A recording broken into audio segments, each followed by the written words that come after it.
جب حضور صلی اللہ علیہ وآلہ وسلم نے یہ ارشاد فرمایا کہ ہرگز کوئی آدمی کسی اجنبی اور غیر محرم عورت سے تنہائی نہ کرے، نہ تنہائی میں بیٹھے نہ باتیں کریں بلکہ تنہائی ہی نہ کریں، اور ہرگز کوئی عورت اپنے بالغ محرم کے بغیر سفر شرعی 48 میل کا فاصلہ طے نہ کرے۔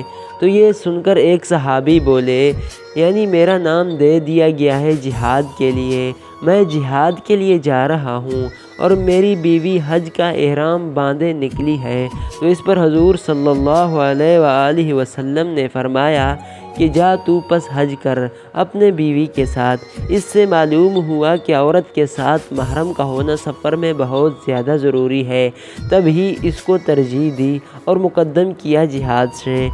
شریعت نے عورت کی پاک دامنی کا کتنا خیال رکھا کہ مرد کی ذمہ داری لگا دی کہ تم نے ساتھ جانا ہوگا۔ اکیلی عورت کا سفر کرنا ناجائز اور حرام قرار دیا۔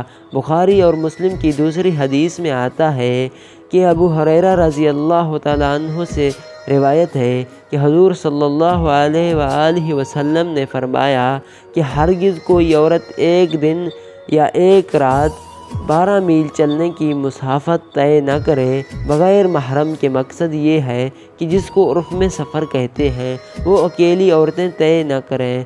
چھوٹے سے چھوٹا سفر 12 میل بغیر محرم کے سفر نہ کرے، خصوصاً فتنہ کے زمانہ میں، کیونکہ تاکیدی نہیں ہے۔ البتہ 12 اور 48 میل میں 48 میل تک نابالغ، محرم اور دوسری عورتوں کے ساتھ بھی سفر کیا جا سکتا ہے، اور 48 میل یا اس سے زائد سفر بغیر بالغ محرم کے ناجائز اور حرام ہے۔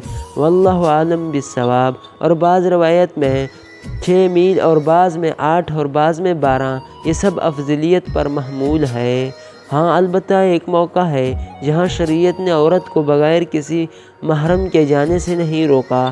وہ موقع ہے صرف اور صرف ہجرت کا، اور وہ ہجرت جو فرض ہو چکی ہو کہ آدمی کا نماز روزہ وغیرہ ادا کرنا ممکن نظر نہ آتا ہو، تو پھر بغیر کسی محرم کے سفر کر سکتی ہے۔